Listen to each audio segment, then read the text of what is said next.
네, 오늘 모신 분은 주머니 투자자문 박현상 이사입니다. 어서 오세요. 안녕하십니까.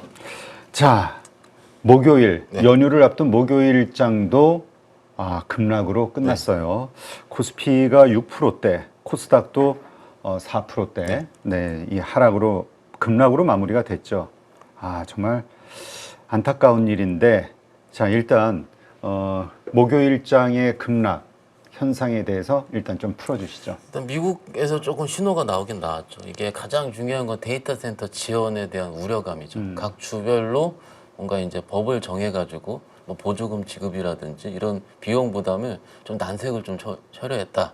그래서 1년 내에 뭔가 고용량의 데이터 센터를 짓는 거에 대해서 난색이 나왔기 때문에 AI 버블이라든지 AI 논란에 대한 부분이 일단 문제가 되었다라는 건데, 사실 그런 부분은 우리가 언제든지 있을 수 있는 부분이고, 그리고 그 다음에 미국 시장에 있었던 일은 마이크론이 빠졌는데 애플은 많이 올랐고, 그 애플이 많이 오른 가장 큰 이유는 창신 메모리가 곧 상장을 할 텐데 창신 메모리의 반도체, 그러니까 우리 국내 디램 업황과 창신 메모리의 약간의 불협화음 혹은 경쟁이 있을 수 있다라는 약간의 두려움, 이런 것들이 복합적으로 형성이 됐다라고 생각을 합니다.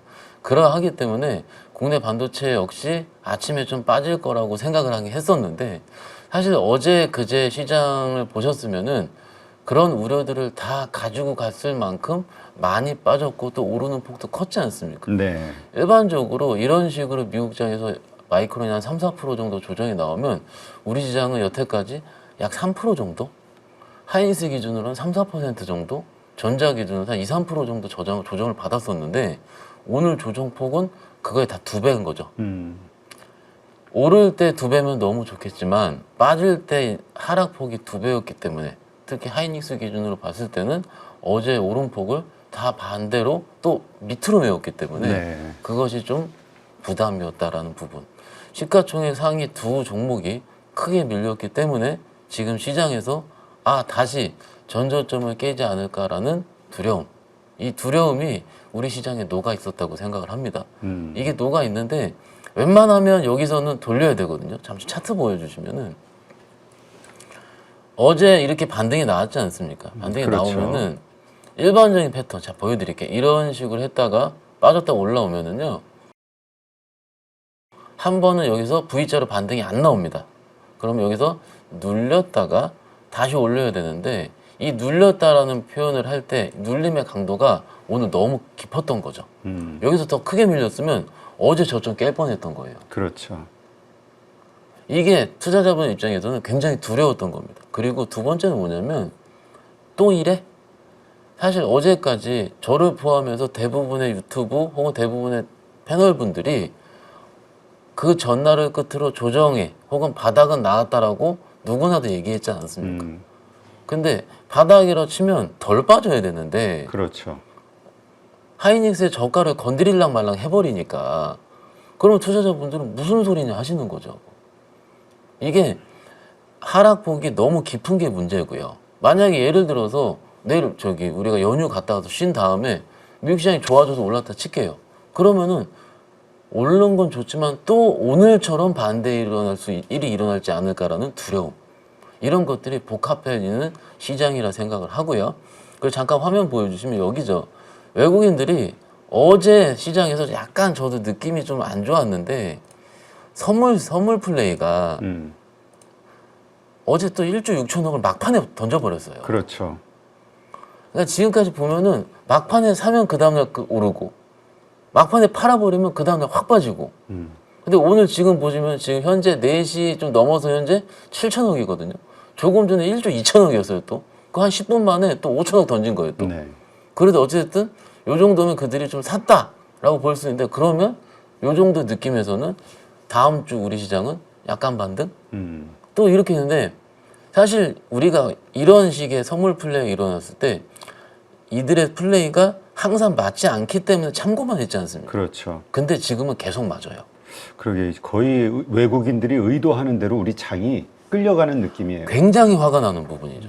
외국인들이 의도하더라도 우리 시장에서 개인 투자자분들이 플레이가 들어가게 되면 그러면은 뭐 그들도 손절을 칠 수 있는 거고 혹은 반대의 포지션이 나올 수가 있는 건데 항상 그들의 플레이대로 정형화되기 때문에 제가 어제 오늘 무슨 생각을 했냐면 장 끝나고 4시에 시간의 거래 되지 않습니까? NXT에서 이거 플레이 보고 오른 날은 아니 매수한 날은 하이닉스 사버리고 매도한 날은 하이닉스 팔아버리고 이러면 되게 쉬울 것 같은 거예요. 근데 항상 그렇지 않기 때문에 안 하는데 지금까지 한 3, 4회 보니까는 이렇기 때문에 그 주식이 이렇게 쉬우면 됩니까? 말이 안 되는 거죠. 근데 이거에 대한 기전은요. 우리 개인 투자자분들의 힘이 줄어들었기 때문에. 그렇죠. 일단 뭐 예탁금도 지금 뭐 100조 근처로 줄었다고 네. 하죠. 110조 정도 되는 것을 지금 확인을 했고요. 이게 지금 잠깐 이거 좀 화면 좀 보면서 말씀드릴게요. 네, 잠깐 화면 보여주시면 지금 미리 띄워놨는데 109조입니다. 투자자 예탁금이. 아, 그래요. 그러면 110 어제까지 110조였는데 이게 아마 한 10분 전에 업데이트 된 것 같은데 조금 줄었어요 예탁금을. 근데 100조 초반대 갔다가 110조 갔다가 살짝 밀렸고 가장 최근 고점은 130조 정도 되는 것으로 기억을 합니다. 근데 더 중요한 건 신용융자예요. 신용융자 눌러보면은 코스닥은 7조로 거의 동일합니다. 이미 털렸으니까. 네. 근데 거래소가 27조대예요. 27조 1000억, 27조 4천억, 4천억, 28조. 최근에 줄어들고 있긴 한데 사실 코스닥 미리 줄어든 것 치고는 그렇게 많이 안 줄어들었어요.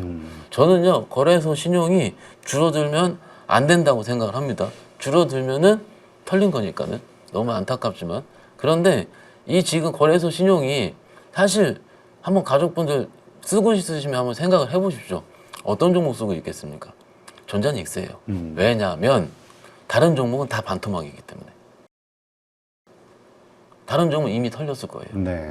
한 10%에서 20%가 아니고 대부분 40% 이상씩 빠져있기 때문에 그나마 최근에 들어간 분들 치고는 전자닉스 빼놓고는 더 많이 빠져 있어서 이 두 종목이 신용이 많은 거죠. 그러하기 때문에 예탁금도 그렇고 지금 신용 입장에서 봤을 때도 많이 빠지진 않았다. 이 부분 좀 말씀드리고 있습니다. 네, 알겠습니다. 자, 어쨌든 이러한 큰 변동성, 비정상적인 시장 상황에는 이제 이 단일 레버리지 네. ETF 출시 이후로 많은 분들이 다 공감을 하고 있는데 이게 이제 대책이 나왔습니다. 지금 보니까 단일 종목 레버리지를 일단 신규 상장은 일단 네. 스톱시키고 그 다음에 예탁금을 1,000만 원에서 3,000만 원으로 올린다. 그 다음에 마케팅도 금지하고 네네. 그 다음에 그 20주씩만 매매가 되도록 네네. 뭐 이렇게 해서 상품 가격을 현실화하겠다 뭐 이런 대책이 나오기는 했어요. 네네. 시장이 근데 어떻게 반응할지 모르겠네요. 일단 이렇게 만약에 정말 효과적이면은 NXT 시장에서도 다른 종목들이 좀 움직여야 될 텐데 지금 봤을 때 그렇게 많이 움직이는 것 같지는 않습니다. 그리고 여기에서 좀 눈에 들어오는 부분은 요게 현금으로 매매해야 된다라는 부분. 그러니까 예를 들어서 대출로서 할 수도 있거든요. 근데 그게 되지 않는다는 부분도 핵심일 것 같고요.